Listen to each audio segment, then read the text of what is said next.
Hi everyone, welcome back. So now we're going to talk about merging data. Let's review what we've done so far in this module. First, we downloaded some data from the World Bank on what we characterize as women's empowerment indicators, female labor force participation, and the percentage of women representatives in parliament. Then we downloaded some data from the Varieties of Democracy database, namely the polyarchy score, some data on GDP, and we made our own region variable. Then we added some country codes to that VDEM data so that we could merge it with the World Bank data. And so now what we're going to do is we're going to perform that merge. There are all kinds of merges or joins that we could do. First, there's a distinction between mutating joins and filtering joins. Mutating joins add observations from one data set to another, whereas filtering joins pretty much do the opposite. They filter out observations based on their presence or absence in another data set. We're going to be focused on mutating joins, and we're going to be doing one particular type of mutating join, which is a left join. A left join keeps all of the observations in dataset X and only the matching observations in dataset Y. If you want to learn about the other types of joins, I describe those on the webpage for this module. I have a description of the different types of joins that you can reference. But let's go ahead and get started with our left join. We'll go ahead and start with a header here. We're going to merge two data sets. In this section, we are going to merge our World Bank data with our VDEM data using a left join. Okay. And we can say a little bit more specifically, we will use the left join function from dplyr. Okay.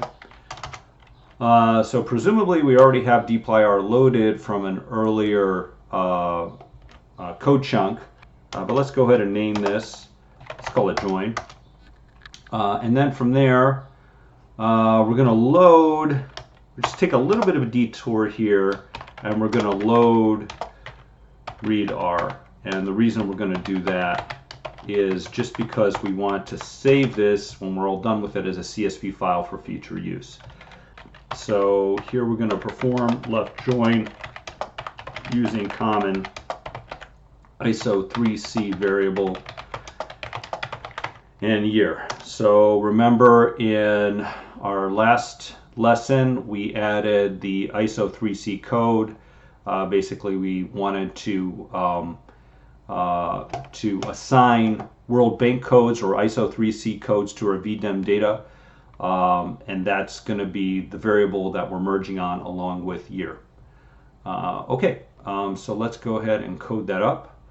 We'll start with we're going to save this in a new object called dem women, meaning democracy data and data on women's empowerment. So we're going to do a left join, and we're going to start with our democracy data frame, and then we're going to merge in our women's empowerment data frame. By equals C ISO 3C and year. So those two variables should be common to both the democracy and the World Bank WB data frame. Actually, I'm seeing here that I don't have the World Bank data in my environment. I'm going to need that. So I'm just going to go up here real quick and rerun my code chunks. Okay, so I just went back and I reran all of the code chunks just to make sure that I had the women's empowerment or women_EMP data frame in the environment here. If you've been following along, then you should also see that in your environment. But if not, go back up and redo the code chunks or rerun the code chunks that came earlier in the module. Okay, so we're going to do the left join here. And we can just actually go ahead and run this, and as it is right now. And let's just put the glimpse command here. So we'll view the data with glimpse. And let's just see what it looks like at this point. Okay, so what we see is that we have one data set, and we have the VDEM country code, the ISO 3C country code that we merged on. We have year, we have the polyarchy score, GDP per capita, region. All of those came from the VDEM data.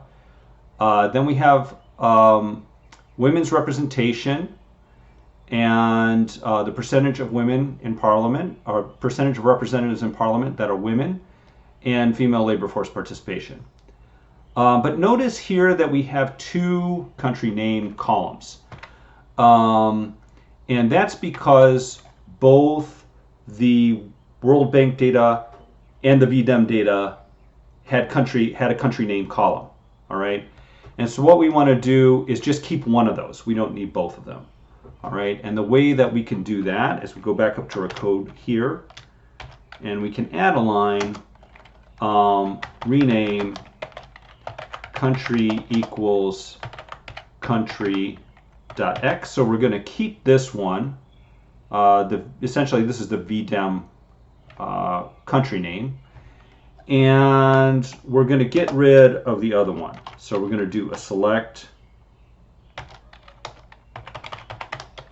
exclamation point, meaning don't keep it, country.y. Okay, and that should clean things up. Let's run that code chunk.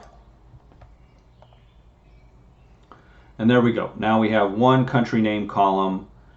We still have the VDEM country ID, the ISO 3C country code that is common to both data frames, and then the variables that we're interested in. Okay. From here, we can save as .csv for future use. And basically we're going to use this in the next module when we start to make our data visualizations. So we'll do write CSV from readr dem women, that is the name of the data frame that we just made, and we're going to save it to our data folder over here in our module folder, our project folder. So data / dem_women.csv. Okay, so let's run that one more time just to go ahead and save it, and then now we should see that dem_women.csv file here in our data folder. Okay, so that's basically it. Now we've performed our first join, and we're ready to go. Our data are ready to go. And we're going to do one more thing. I'm going to teach you about 3 really crucial dplyr verbs: group, summarize, and arrange. And that's going to be the last part of this module. I'll see you in the next lesson.